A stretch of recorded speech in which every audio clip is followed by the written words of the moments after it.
Assalamualaikum warahmatullahi wabarakatuh. Saya Abdul Rahmadi Fajri, NIM 19064001. Pada kali ini saya akan mempresentasikan sistem pemurnian penangkal petir. Baiklah, langsung saja kita ke pembahasan. Yang pertama yaitu petir, atau dalam bahasa Inggris disebut dengan lightning. Petir dapat dianalogikan dengan sebuah kapasitor, di mana lempeng pertama adalah awan, bisa lempeng negatif atau lempeng positif, dan lempeng kedua adalah bumi yang dianggap netral. Seperti yang sudah diketahui, kapasitor adalah sebuah komponen pasif pada rangkaian listrik yang bisa menyimpan energi sesaat. Petir merupakan fenomena alam terjadinya loncatan atau pelepasan muatan listrik akibat adanya beda potensial antara awan dan bumi. Bagaimana petir itu bisa terjadi? Yang pertama itu pembentukan awan bermuatan. Proses pembentukan awan bermuatan diawali dengan adanya aliran udara naik ke lapisan atmosfer karena perbedaan tekanan akibat panas sinar matahari dan pengaruh angin yang membawa uap air dengan kandungan partikel bebas. Semakin tinggi dari permukaan tanah, temperatur udara semakin dingin, sehingga uap air dan partikel bebas berubah menjadi kristal es. Di dalam awan, kristal es bermuatan positif, sedangkan titik air bermuatan negatif. Bila yang kedua itu peluapan muatan petir. Ketika kuat medan listrik di awan melebihi harga kuat medan tembus udara, yakninya 30 kV per cm, maka akan terjadi lidah pelopor atau pilostemer yang menentukan arah perambatan lidah petir atau lidar dari awan ke udara. Gerakan lidah pelopor diikuti oleh lempatan-lempatan titik cahaya yang jalannya terbata-bata. Semakin besar muatan, maka beda potensial antara awan dan tanah akan bertambah, sehingga semakin besar pula medan listrik yang terjadi. Jika medan listrik yang ditimbulkan melebihi kuat medan tembus udara ke tanah, maka akan terjadi pelepasan atau peluahan muatan listrik. Pada saat itulah terjadi kilat atau petir. Bagaimana dampak yang ditimbulkan petir?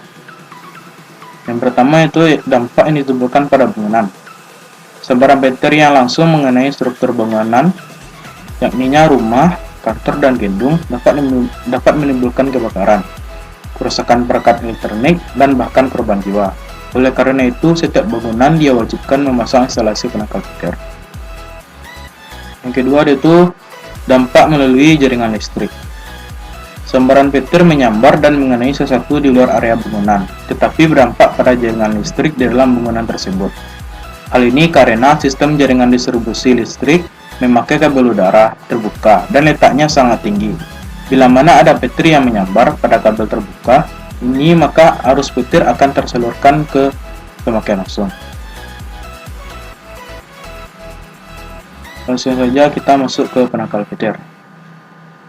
Penangkal petir adalah perangkat berupa kabel yang mempunyai fungsi sebagai penyalur sambaran petir, kemudian menuju ke tanah atau permukaan bumi tanpa merusak peralatan listrik yang dilaluinya, sehingga tidak membahayakan bangunan dan penghuninya. Gedung pencakar langit, menara radio, antena siaran sangat direkomendasikan melakukan pemasangan penangkal petir untuk menghindari kerusakan yang disebabkan oleh petir. Namun penangkal petir juga bisa digunakan untuk melindungi struktur yang lebih kecil, seperti rumah-rumah, untuk menghindari bahaya signifikan yang ditimbulkan oleh petir. Persyaratan penangkal petir menurut WEL. Nilai standar mengacu pada Persyaratan Umum Instalasi Listrik atau WEL 2000, atau peraturan yang sesuai dan berlaku hingga saat ini, yaitu kurang dari atau sama dengan 5 ohm. Dijelaskan bahwa nilai sebesar 5 ohm merupakan nilai maksimal atau batas tertinggi dari hasil resistan pemurnian atau grounding yang masih bisa ditoleransi. Nilai yang berada pada range 0 ohm hingga 5 ohm adalah nilai yang aman dari suatu instalasi pemurnian. Bila kita akan memasuki sistem pemurnian penangkal petir, berikut adalah cara kerja dari penangkal petir. Yang pertama itu suatu muatan listrik negatif di bagian bawah awan sudah tercukupi, maka muatan listrik positif di tanah akan segera tertarik. Yang kedua, muatan listrik kemudian segera merambat naik melalui kabel konduktor menuju ke ujung batang penangkal petir. Yang ketiga, Ketika muatan listrik berada cukup dekat di atas atap, daya tarik-menarik antara kedua muatan semakin kuat. Muatan positif di ujung-ujung penangkal petir tertarik ke arah muatan negatif. Pertemuan muatan menghasilkan aliran listrik. Aliran listrik itu akan mengalir ke dalam tanah melalui kabel konduktor. Dengan demikian, sambaran petir tidak mengenai bangunan. Tetapi sambaran petir dapat merambat ke dalam bangunan melalui kawat jaringan listrik, dan bahayanya dapat merusak alat-alat elektronik di bangunan yang terhubung ke jaringan listrik.